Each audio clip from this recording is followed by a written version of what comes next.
What's going on? Hey, so today I wanted to talk a little bit about trumpets. I get a lot of questions, well, not a lot, but I've gotten a few questions from some folks, and I appreciate that. I can't say enough how much I like the interaction on YouTube. It's very cool compared to some of the other sites. But anyway, what I wanted to share was, or what I wanted to show was, I have kind of a unique situation where I have like a student entry-level model horn from a builder and their premium top-of-the-line build from Brasspire. I'm a huge fan. I picked up a Brasspire unicorn not too long ago, maybe about a year, I think, at this point. And I just honestly fell in love with it. It's just a really great trumpet. And come to find out, that's actually their entry-level model or their student-level model in the heavy style of trumpet. And I think that's important to mention that when I talk about a heavy style trumpet, a lot of times you'll see people with like heavier bottom caps or like the recessed. Let me show you. Hang on. So these types of heavy bottom caps, you know, those are not what come on a normal, a standard type of trumpet.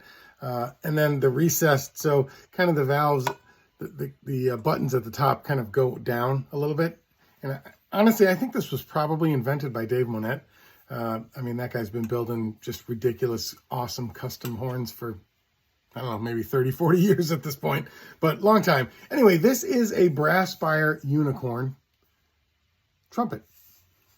I got this horn for, I think, about $700 online. I'm actually watching another one right now on eBay. I think it's on eBay. Yeah, it's $400 in all silver. So I might just actually buy it just to have parts and extra, because it looks a little bit more beat up than this one. But in any event, my point is I also have their top-of-the-line horn, the 916, I think it's a 2B or 2B1B, something like that.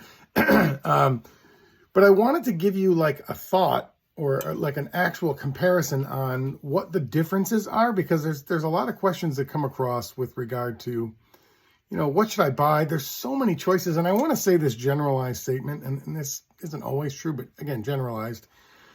There are so many good horns out there now, even from brands you've never even heard of, or that I've even heard of.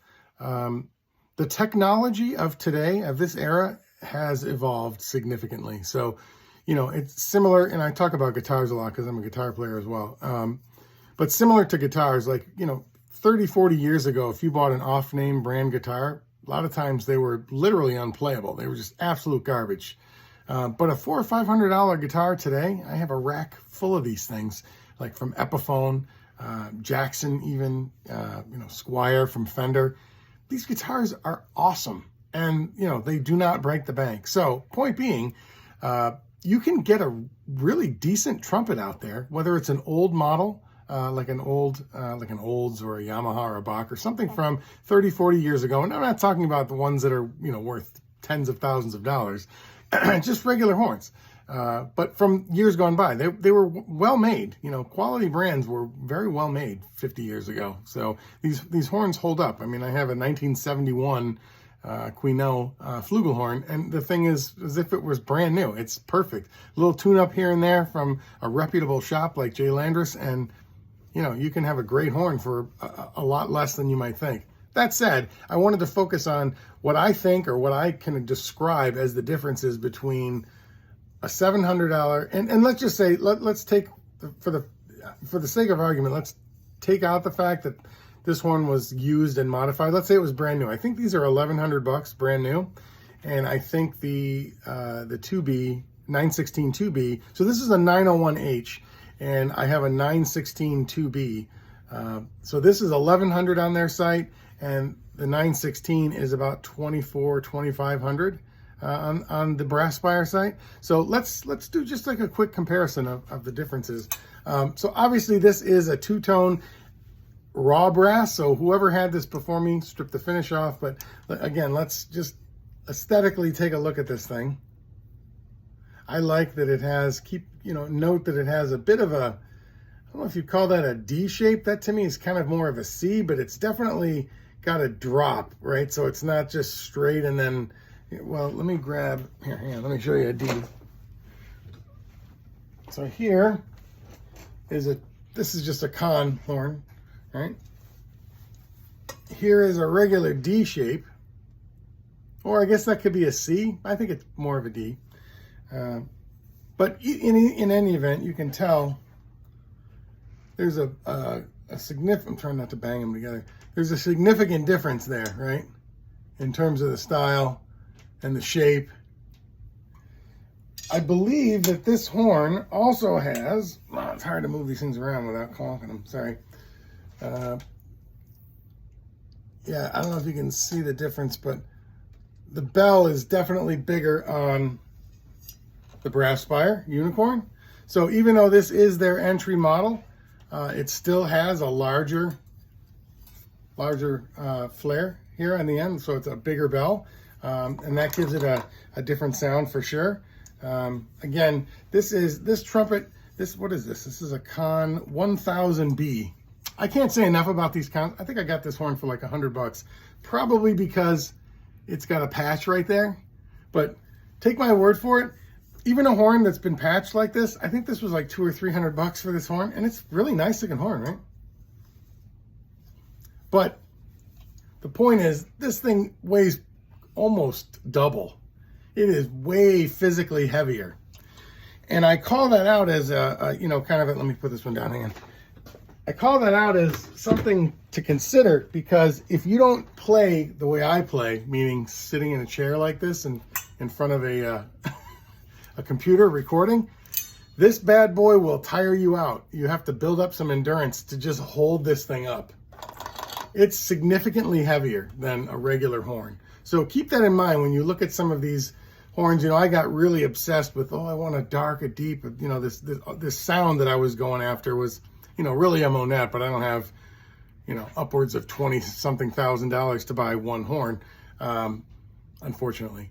Or maybe I would have just done that.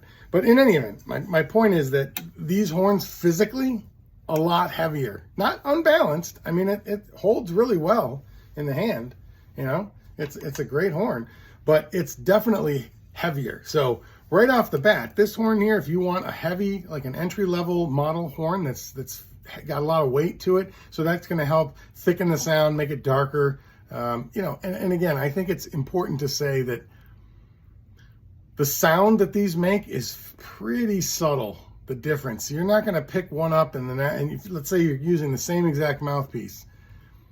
The difference in sound is less than the difference in playability. I think that's a good call out too. So when you pick up a variety of horns, yeah, the sound is going to change a little bit, but what changes more is how you're able to play it, and that's a lot based on the bore of the instrument, right? So large, extra large, medium large, small, all those numbers, indicate the ID of the tubing and the canonical evolution of the brass tubing for the horn throughout. So that does make a pretty big difference in what it feels like when you're playing it, like the back pressure and, keeping in mind, let's just say it's the same mouthpiece, right? So you can keep a consistent comparison. That's pretty noticeable to me. And this, again, my opinion. These are the things that I noticed most. I have a whole bunch of trumpets, and when I pick each one up, it's like, wow, this one plays way different. And to some degree, the ergonomics even come into play, meaning like they're all trumpets, they're all B flat, they all have the same length of tubing. That's how they're a B flat horn, but the placement of certain things sometimes feels better or not as comfortable for you. So again, a lot like guitar, I love Strats, but I can't play them as good as I can play a Les Paul style guitar for some reason. So that's what I play because it makes me a better player. I really wish I could play a Strat, but the buttons and the knobs and stuff are just in the way for where I put my hand. So the ergonomics are also something to consider. I'm a big dude, so it's hard to tell here, but I have really, big fat kind of hands. I'm like 6'1"-ish, something like that, like 275. I'm a pretty big dude, right? So, and that's not in any way to say anything other than I'm a big person. So that means something, like if your fingers don't fit in here right, for me, this horn fits really nice. And I don't have too much trouble holding it. But again, I'm sitting down and, I'll even give you a secret that's probably really shameful. I play a lot like slouched over, which is terrible. Don't do this, but I have my arm resting on my armrest. So I don't feel the weight of this. And that's why I know that when I go play passages, or, if I play out or go play somewhere and have to hold this thing for a while, wow, I am not in shape to hold this thing either. So just keep that in mind. That's an important thing. But let's compare this. So this is the unicorn, right? About $1,100 brand new. And let's compare that to a 916, which is their professional model horn. So that's this guy. Now, keeping in mind that this horn was modified, so this doesn't, it would be all rings, so it would technically look just like that. But I can tell you that they're pretty close. I can't really tell a difference in weight. What you can see, though, is a way different bell. Look at the difference, and this is the same builder, but look at the difference of that. That's crazy. So this thing has I think it's a 5 3/4. I'd have to look it up, but it's a way bigger flare on this bell, right? This thing is huge. But look at that. So this looked and was bigger than the Con 1000B, and this dwarfs this bad boy. So this is a way, way bigger bell. And the other thing to keep in mind, I don't know if it's kind of hard, again, it's hard to show this, but this horn's, it's so shocking that this is from the same guy, because you would never know this unless you looked at them together. It's hard to see this. Let's see. Can you see? So hard to tell. Anyway, let me put this one down just for a second. So the 916, now I have this in satin lacquer, so it's got a finish on it, so it feels technically, touch-wise, texturally, it feels different. But this horn is way thicker in every way. Like all this tubing, I don't know how to explain it. It just feels so much thicker. The valves are about the same, right? It looks similar. I mean, I'm telling you, if you guys got this kind of money to squander on a horn, I can't say enough about this. This horn is amazing. For $2,500, it's handmade. I mean, I talked to the guy in Japan that makes this. I ended up buying it from Austin Custom Brass, simply because the import-export stuff was a little concerning to me. I wasn't sure how that would work coming directly from someone in Japan with the taxes and duties and stuff like that in the United States. But I really can't say enough about this instrument. It is amazing. This is by far the best instrument that I own. This thing is ridiculous. It just in every way feels amazing. Now that said, and this could have a lot to do with this massive bell and the giant tubing that's used in this. Let me put it down here. That horn is really hard for me to play. And I mentioned, not in a bad way, but I mentioned this in another video, I think. I'm a student level horn player, and there's nothing wrong with it. I'm not ashamed of that. It's just a fact. That is not a student level horn. So when you get all excited about, I want a Lotus, or maybe you can afford a Monette, or you want some high level, AR resonance, something like that, you got to keep in mind that you may actually not be able to play that thing. That horn, as much as I like it, I haven't recorded with it yet because I'm really not a very good player on it. So there's something to be said about understanding, and knowing your role to a degree, and understanding where you are. And there's a reason that student horns are easy to play. It's because playing brass instruments is pretty difficult. And until you've really mastered your embouchure and the way you express your air and your support and all that stuff, some of these advanced horns come with that expectation that you already have that skill mastered, or you do it really well. So I think it's a really good call out, especially for my particular audience, that while I'm a 51-year-old dude, I'm a professional, I make a great living, so I can afford all this type of stuff, but it doesn't mean that it's the right thing for me.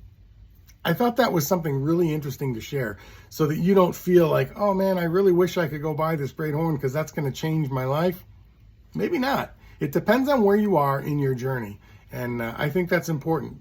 I encourage everyone to go try everything you can and see what works for you, but to that extent, I play the Brasspire Unicorn much better than the Brasspire 916 2B professional horn.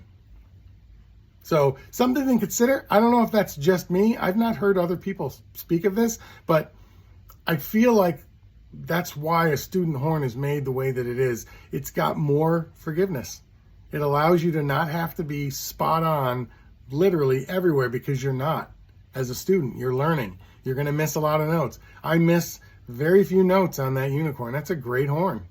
And it was affordable. Even brand new, they're pretty affordable. Now, if you pick the two of them up together, you're going to want to buy the 916. It will blow you away. It feels so good. And it's not that it's not the Unicorn is not well made. It's just different. Something that's handmade, there's a big difference in that, man. It just, unfortunately, in brass instrument world, that does not necessarily equate to you being able to play better. So just some food for thought. Thought that might be interesting to share. Thanks for watching.